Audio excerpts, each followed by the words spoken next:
Hello, fellow humans. It is me, Aisha, reporting to you live from planet Earth. Coming to you today to discuss these fucking planets. Yes, yes, me, your girl, who's been trying not to say the F bomb, is fully embracing it today because it's Cancer season. So we are on day, like, I don't even know. I don't even know. I just know. I have a lot of feelings, and I'm not the only one that has this problem. I think we're all unaware of how many feelings we have until it is Cancer season. So, Cancer is the mother, the womb, the maternal, maternum lineage, uh, the house you grew up in, the surroundings for your fourth year of life. I know this is very specific, right? But it's the fourth house, and that represents, when you look in Hellenistic astrology, the fourth year of your life. If you want to look into what happened during the womb, you look in the 12th. Somebody might have needed that information. Your emotional disposition as passed down from the women in your family. How your emotional state was developed as a child, the foundation for the rest of your water houses. Now, keep in mind, like if you watch Frozen, you would know. Emotions flow through water. Past life memories go through water. Water holds memories. So when you are purging, depending on where the Cancer is in your chart, you are purging not only for yourself, but for that lineage. And this could possibly not even be just the family that you have. This can be like if you have Cancer in 11, collectively. You are purging for the divine feminine, what they have dealt with as being humans. This is like feelings from genocide or suffering until suffrage energy. Like people used to die behind voting. People still die today because they want to wear their hair down, right? That's the burden of being feminine. Like even when the feminine energy is in the masculine, you still have problems or they still have issues. If you send a feminine identifying masculine into a place of incarceration with the other dominant masculines, then suddenly that one with the feminine energy still automatically has to deal with all the things that come along with the fact that this energy attracts. Even if you were to go into the woods and try to be by yourself as a feminine, somebody would fill in the gap. A guy would find you out in the wilderness. That's how it works here. And that's all a part of the Cancer energy too, because you are the nurturer. Your energy is a beacon. You are shining a light for what other people need seen, need, like it's like the area they need a hug in. That's what Cancer energy feels like. Like, oh, where did you get hurt? Who hurt you?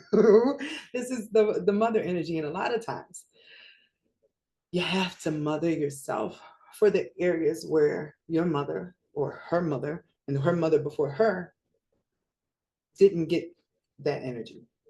We are all links on a chain. We're carrying the same torch if you think about it, like the Olympics, trying to get to the end of a race.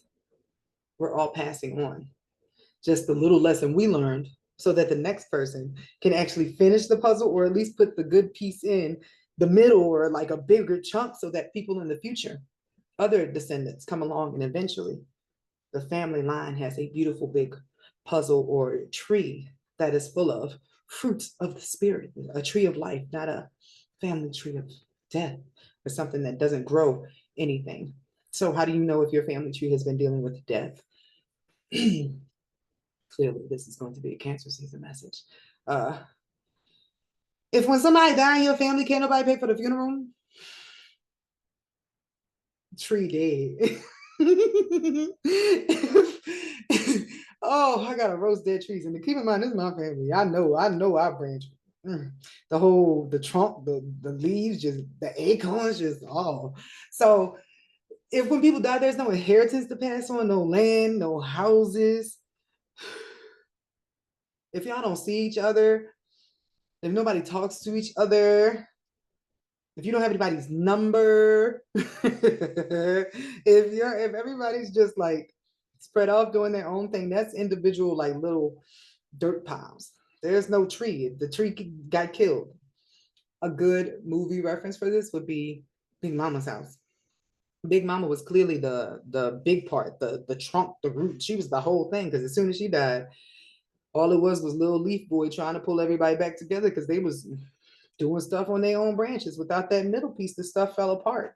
So during Cancer season, you are reassessing your part on the family tree, your contribution to your little version of as above, so below.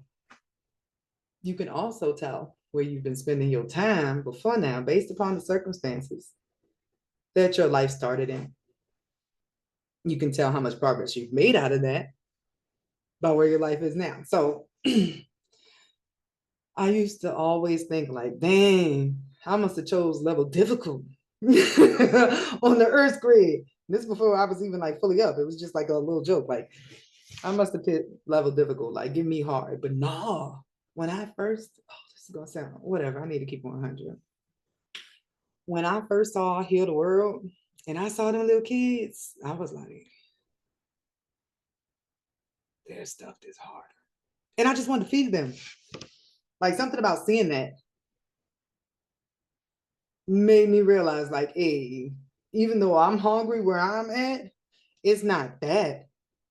And even then, like if I had a little bit, I would have like given them that at that moment. But that's the point of that Cancerian energy. I have Scorpio in my fourth house. Keep in mind, whatever sign you have in the fourth house taints the energy of how you nurture or what your nurturing gift is.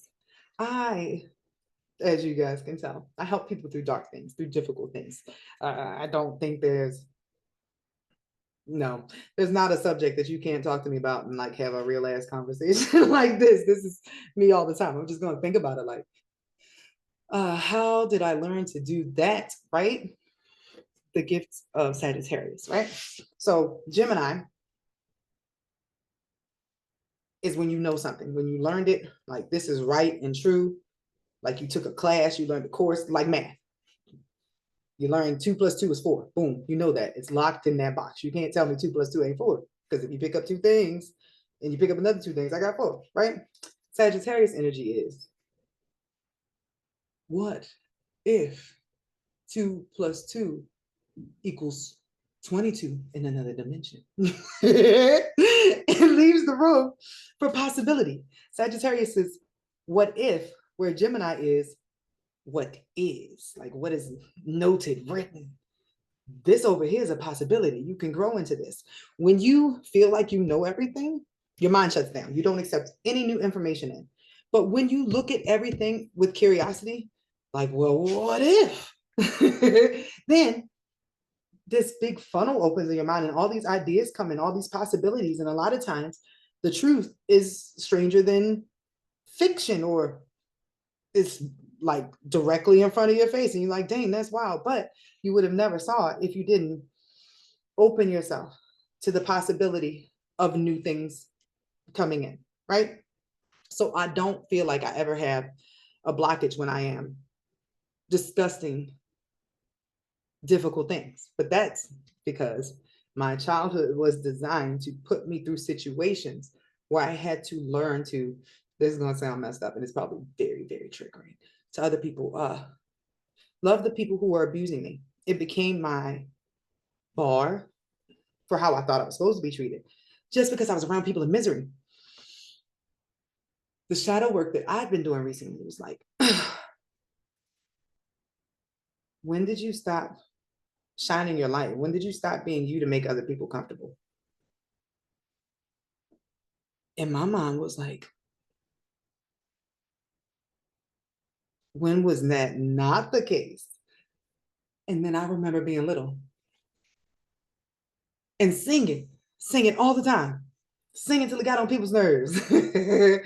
But my light did not get dimmed until as I got older, like I started noticing other people had opinions and stuff about what I was doing. Like when you're too happy, people want you to sit down. When you have positive opinions, people are like, like must be nice. Like noticing other people's bitterness towards my natural glee or happiness made me start to hide it. Like I was hiding my own shine and my own joy because as soon as other people noticed I had joy, they would attack it. Like I could tell they'd be annoyed. Like I just come around like this happy bitch, like dead ass. Like that's the energy, and this is from people who are like my babysitters are like it's supposed to be. Now keep in mind I do got ADHD, or that's what it's classified as. So I was a busy ass kid, but even when I got into my teens, when I got into friend groups and stuff, now I'm very quiet until I peep the scene that comes along with them Scorpio gifts too. I'm finna just take note of everybody in this room right quick before I open myself and my energy up to anything. So when I do let it out, or when I did get comfortable with it, I realized that a lot of people gravitate towards you uh, for your shine to take it or to dim it, to stop you from having joy in it. They don't even know why they're drawn to you, why they want to talk to you. Just they got to be around you. Frenemies is what you call them. And I have Cancer in the 12th house of hidden or unseen enemy. This typically means that it's family members, maternal family members, and it's all like past life beef that you don't know that you're dealing with, which is the true test here. Can you endure everything that you have been through before you knew that you were in a simulation, before you woke up? Can you go through all of that and still maintain a good heart? Can you take all of that difficult stuff and the lesson from it? So, what was the lesson that I was being taught through this Scorpio and Cancer? And I want to immediately say, my mind was like, everybody's worthy of forgiveness because a lot of people don't know how to heal their hurt. Sorry, my kids are in the background. A lot of people don't know how to heal their hurt. They don't even realize that they're hurting so much that it spills over to other people. Yes, misery does love company, but misery loves company because it's lonely. It doesn't know anything but that. I learned a high level of empathy, but also boundaries because you can't just keep staying around that sort of stuff. Eventually, I started seeing messages this Cancer season like, hey, you got out of the prison. Uh, don't stay in the cage. And I'm like, what the fuck that mean? And then I wasn't gonna put mascara on today because I was like, you're gonna cry today. No, I'm not gonna cry today. I'm gonna keep it together. Maya Angelou's While the Cage Bird Sings, like, why does the cage bird sing? Because that's the only time it feels free. Like that's the reason. And it immediately triggered to childhood. Like even now, the only thing that completely makes me feel like I'm in my space or my energy is singing. Like that's when I'm in my zone. But if I had not been forced through this darker shadow work, I would not have been able to see that all of this was preparing me to have a soft heart going forward to be able to do this job. What happens in your Cancer house, in the family you grew up in, is preparing you for the type of people that you have been charged with. Karmic contracts or soul contracts are touched by an angel missions. Everybody has a mission. If you're a dark angel, a light mission, angel, you might have another dark angel you want to save. That's your evil boo, right? But we all have contracts and things. Your first 12 years are setting the tone for your karmic cycles, for what you're going to go through over and over again. The 12 houses, each year, a house is activated based upon your age, and it just keeps going around that, right? You get a break of like training.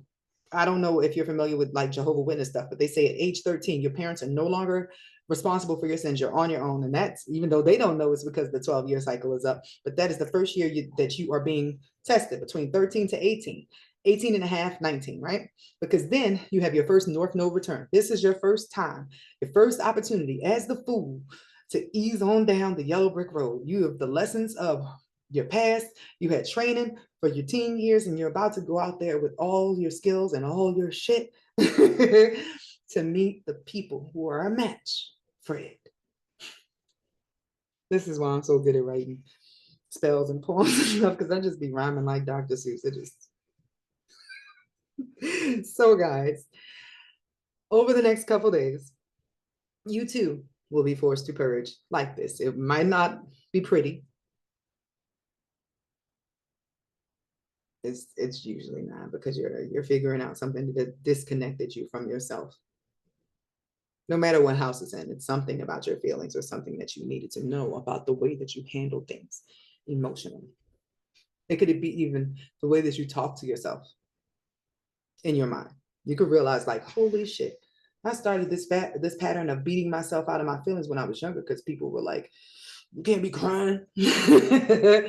Like, I have known plenty of people with that problem. Like, crying don't solve nothing. But who told you crying doesn't solve anything? It's about not about making the situation change, but it's releasing the emotion. So your soul needs to release energy, right? That's why we orgasm. That's why we cry.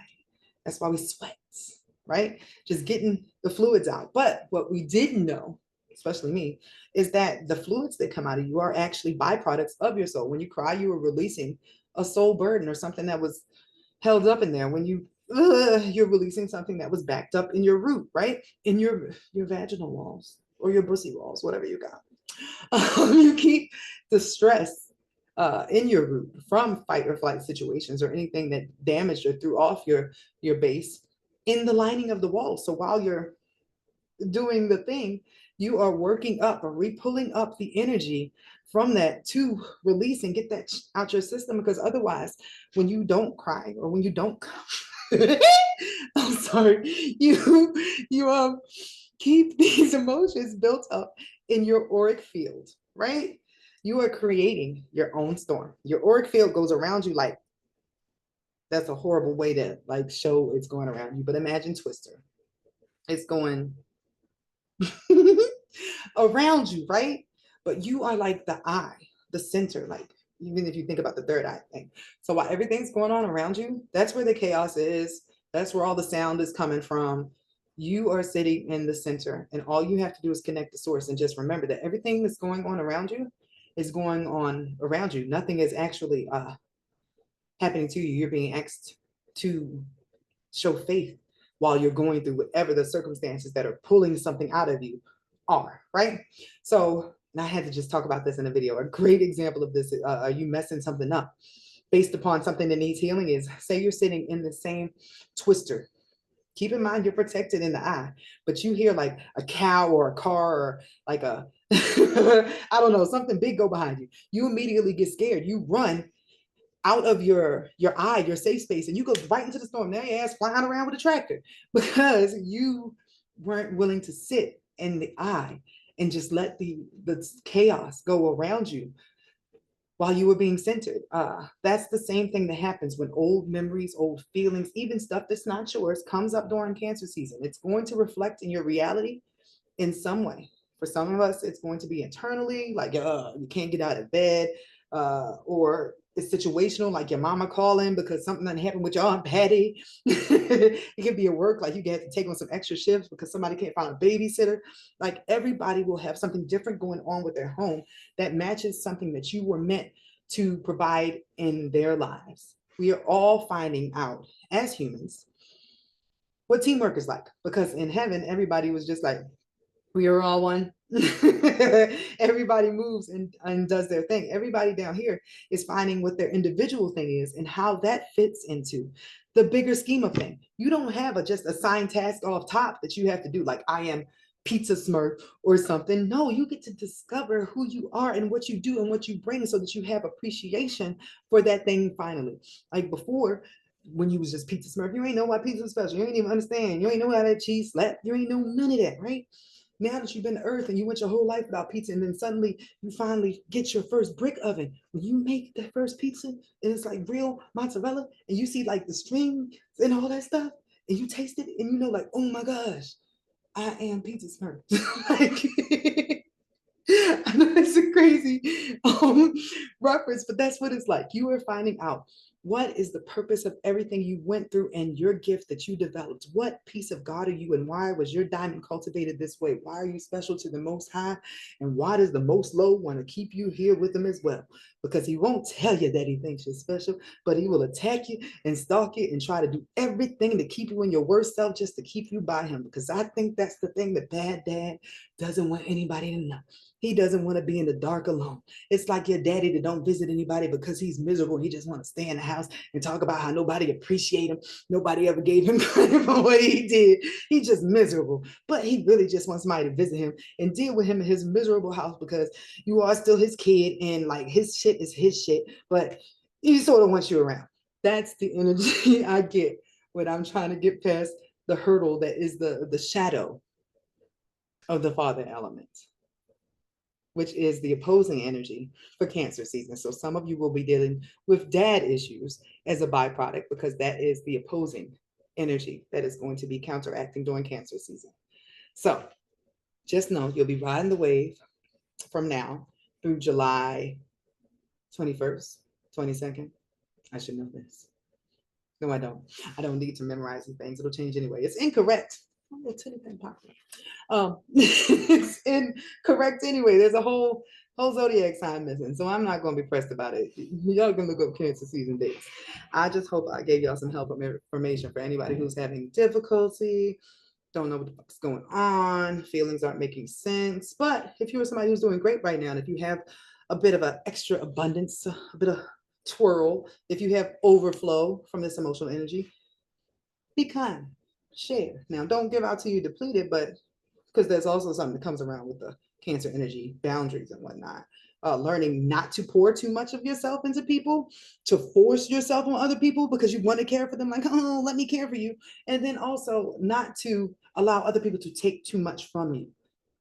These are like that's the 3 degrees of what goes wrong with Cancer energy. Either your mother smothering, other people are sucking off your energy, or you're just enmeshed. Y'all are too tight together. You know all their business. You can't make no decisions on your own. You got to check with everybody. It's just too much caring and not enough individual self-worth. So I would like to label Cancer season shadow work because it triggers all your water houses too. Enjoy, guys.